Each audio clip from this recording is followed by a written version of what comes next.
Let's begin our work on Vodcast 1.3, which I've labelled Presenting Data. In this vodcast, we're going to be looking at the different ways that you can summarise data so that it becomes easier for somebody else to understand. Once you collect a whole bunch of data with respect to a particular variable,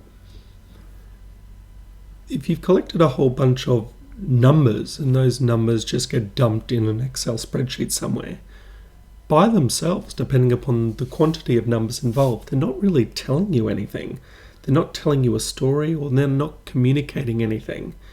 And sometimes when I see a whole bunch of numbers together, which represents data collected on a variable, it hurts my brain. And so I want to try and understand what those numbers are representing, what they're showing. And so displaying those numbers in the form of a table or a graph is a way of summarizing that data so it's easier for somebody else to understand what it means. In addition to discussing tables and graphs as ways of summarizing and presenting data, we're also going to start looking at the distribution of data. So the first method we're going to focus on in terms of summarizing data is a frequency table. A frequency table represents how frequently each possible value of a variable occurs when it's measured. So take this particular example I've given on slide 24. We have 40 data points here on this slide, and this represents the number of days taken as recreation leave for each solicitor in a law firm in 2019. So let's spin the story a little bit. The head of human resources in a law firm has been tasked with the role of communicating how many people in the law firm are taking their 20 days of annual leave. And assume you're the partner in the law firm, and you need to know this information because you need to make sure that your employees are taking a certain number of days of annual leave for workplace health and safety reasons. Your head of HR comes back and says, okay, here's the data from 40 employees. This is how many days of annual leave they took last year. And you think, okay, what's that really telling me? Are my employees taking enough annual leave? Are they not taking enough annual leave? And that's just a bunch of numbers at the moment. How can I simplify that to get a better picture as to the leave that people are taking in my particular firm? So, in terms of a frequency table then, why would you use the frequency table? Basically to understand what the data is telling you more easily. How do you create a frequency table? There are many different ways that you can create a frequency table. You can use traditional pen and paper, but we're going to speed things up a little bit, and we're going to use Microsoft Excel to help us create a frequency table. Pen and paper, of course, is great if you only have a small data set. And here where we have 40 pieces of data, fair enough if you want to use pen and paper. But say you were collecting information from 10,000 or 100,000 employees, then that mode of creating a frequency table very quickly becomes problematic. And so that's why using software packages like Excel becomes very helpful for us. On slide 25, I've got an example of a frequency table that captures our data back on slide 24. So here's our data. With what frequency are employees taking different amounts of annual leave? Here we have our values for recreational leave and the frequency or the amount of people who are taking that many days of annual leave. So to understand that table, how many people in the firm took 7 days of annual leave last year? There were 4 of them. In this final column, that frequency is expressed as a percentage of the grand total of 40 down here. So if 4 people out of a total of 40 had 7 days of annual leave last year, that's 0.1 as a percent, or 10%, beg your pardon, 0.1 as a decimal point. Okay, The difficulty with creating a frequency table like that, though, is that it's still a lot of numbers. And if I'm having a look at that at first glance, I still think, right, well, I've still got to do a bit of thinking to try and unpack exactly what that data is telling me. And so often, if you've got too many rows in a frequency table, and we've got quite a few here, as you can see, it's probably not doing its job of simplifying the data as much as it possibly could. Which means then, as a potentially different approach to creating a frequency table, you can create something called a grouped frequency table, where you group together the possible values. So instead of having 0, 1, 2, 3, 4, you can create groups here. How many people had between 0 and 4 annual leave days? There was 4 of them. Between 5 and 9, there was 8. Between 10 and 14, etc. And by grouping a frequency, that table that way, you can perhaps get a better, more simpler understanding of what the data is really telling you. Too many individual values make the table cumbersome and difficult to read.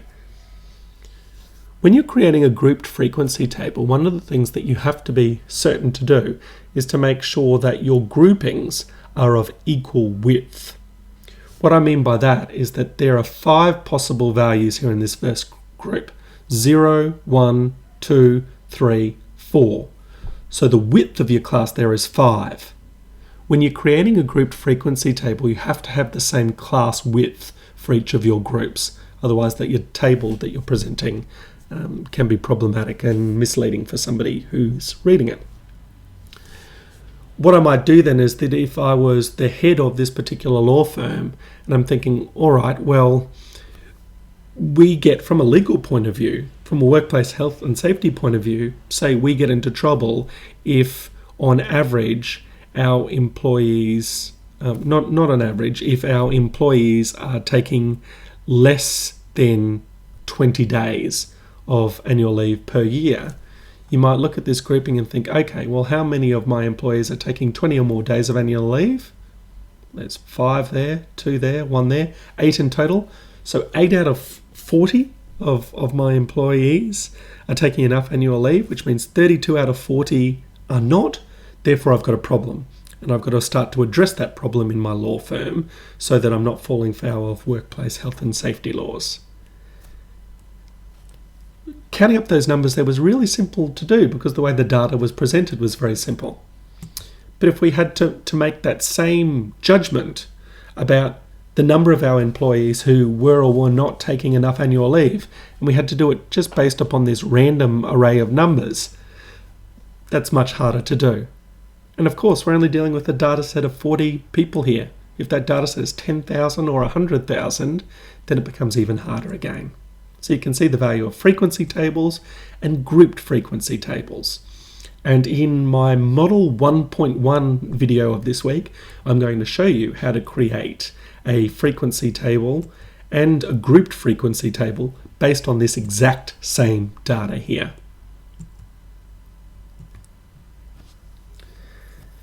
Another way of displaying data, apart from using tables, is by using graphs.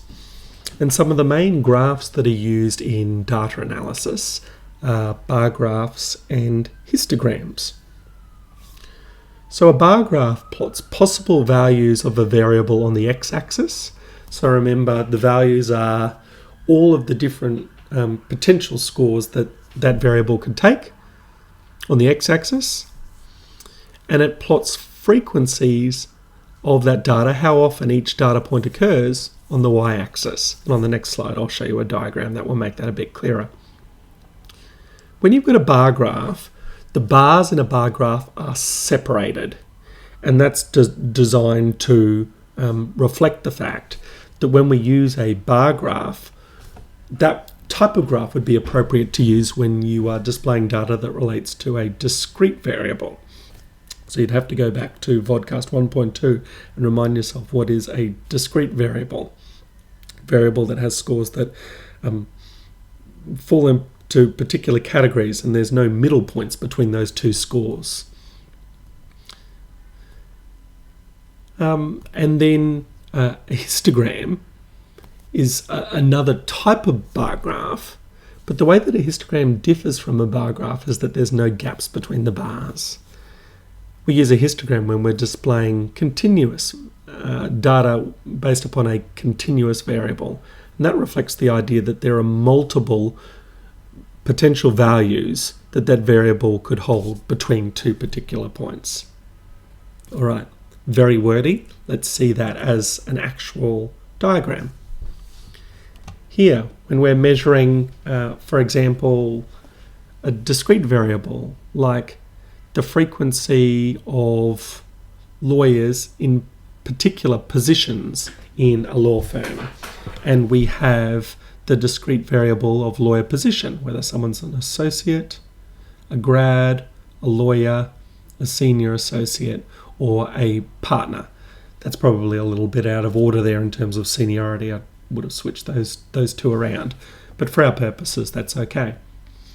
So you can see here the types of values that variable can have.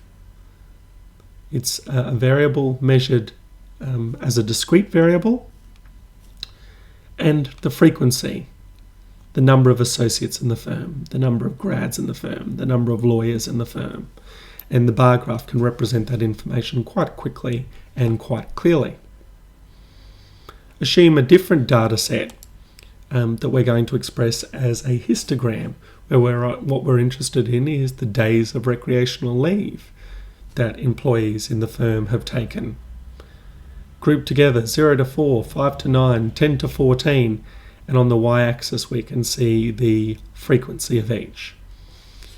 On the assumption that days of recreational leave is a continuous variable, so that you might be able to take a fraction of a day's leave, and that's an assumption that I've made here with this histogram, it's appropriate then to have a histogram, and you can see that these two graphs differ because there's no gaps between the bars in a histogram.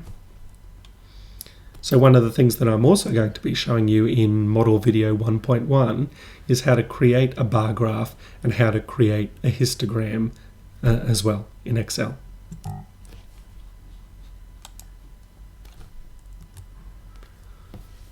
Apart from histograms and bar graphs, sometimes you might see line graph as another variation, as an alternative to a histogram. Line graphs can have the frequency of scores on the y-axis, but they don't have to.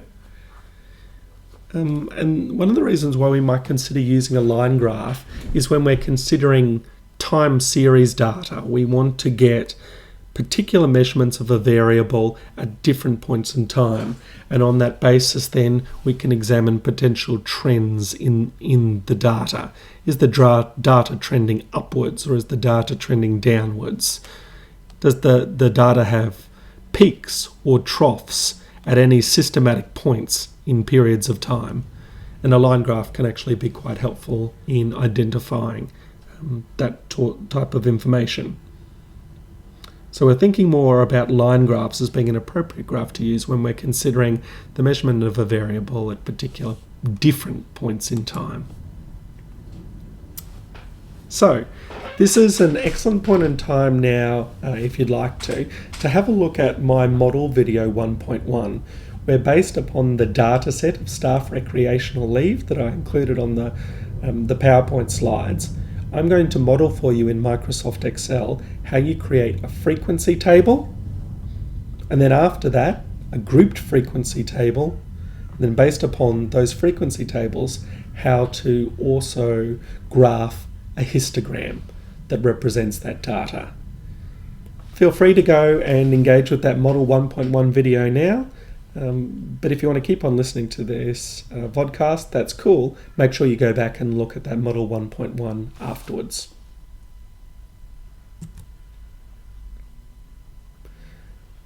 The final topic that I wanted to consider in vodcast 1.3 was distributions of data. So we collect a number of different data points as part of a sample, and we can work out the frequency with which each of those scores are actually occurring.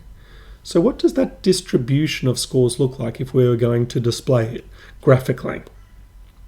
Are there any peaks in the data if we were to map the data out on a curve? Is the data relatively symmetrical, or is it skewed? Is it concentrated or spread out? Using words to describe each of these things is half of the battle, but I often find that it becomes a lot clearer for me to understand when I can actually see the pictures of the distributions in front of me.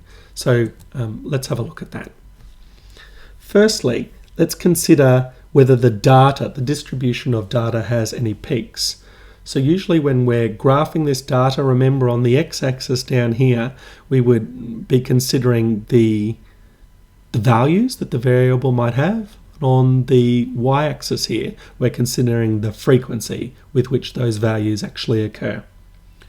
When we're talking about peaks of a distribution, we're trying to work out whether the distribution has a logical top. So you think about it like a peak of a mountain. That's what we're thinking about here. So if a distribution has one peak, which this distribution has here, we say it is a unimodal distribution. Uni, one, modal, one most frequently occurring score. And in the week 2 vodcasts, where we start talking about measures of central tendency, we're going to talk about the mode as being one of those, the most frequently occurring score. So unimodal, one mode. It's possible sometimes if our distribution has a number of ups and downs that there might be more than one mode. Bimodal means that we have two modes, and statisticians are a little bit loose with describing a distribution as being bimodal. Technically, if something was bimodal, it would have two equal peaks, say one here on the distribution and one over here. But sometimes statisticians refer to a distribution as being approximately bimodal, so it's got two peaks that stand out. So here, if I was describing this distribution to somebody else in terms of the number of peaks, I would refer to it as being approximately bimodal, approximately two peaks. So that's what we mean by peaks of distributions.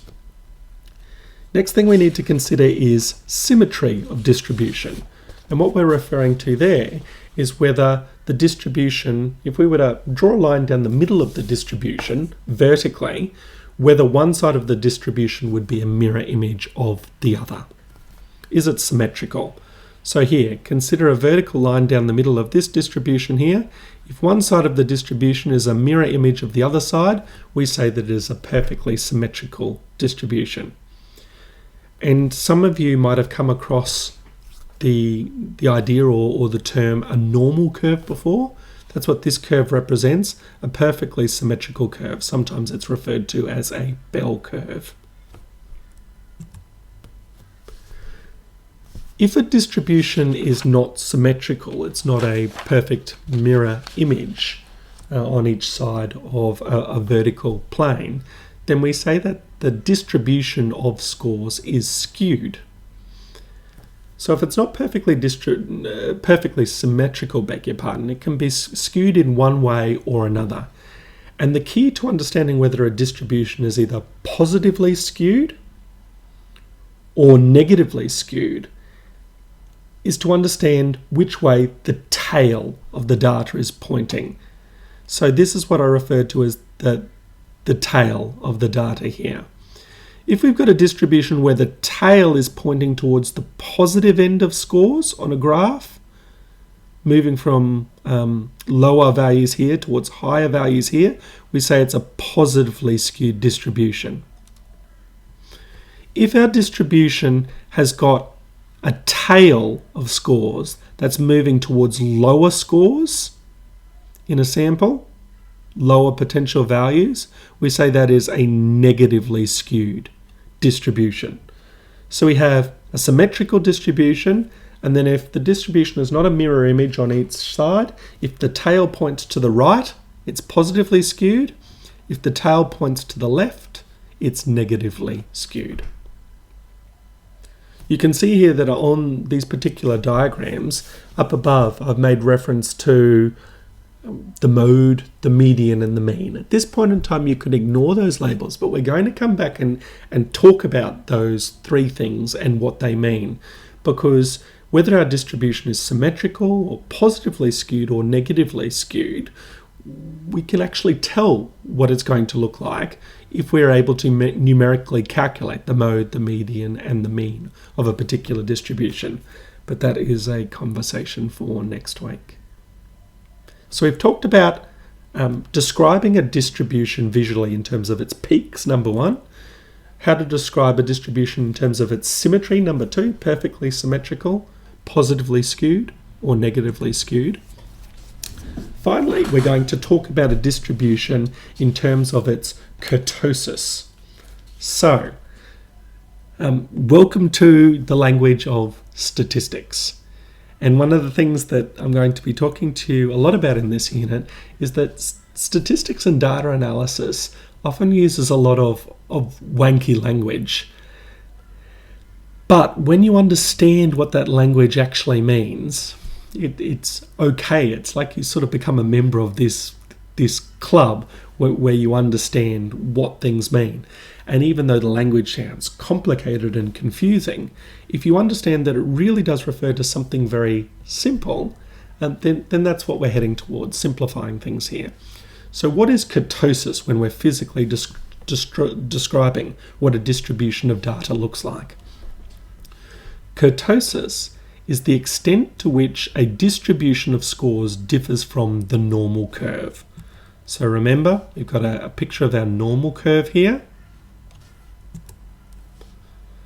The distribution of scores differs from the normal curve based upon the number of scores at each end of the distribution, or the tails. So if this is the middle of the distribution here, we've got scores, more extreme scores at the lower end, and at the higher end of the distribution, more extreme values here, which we refer to as being scores that fall in the tails of the distribution. So here we're thinking about the middle of the distribution, and these are the scores towards the end, or the tails.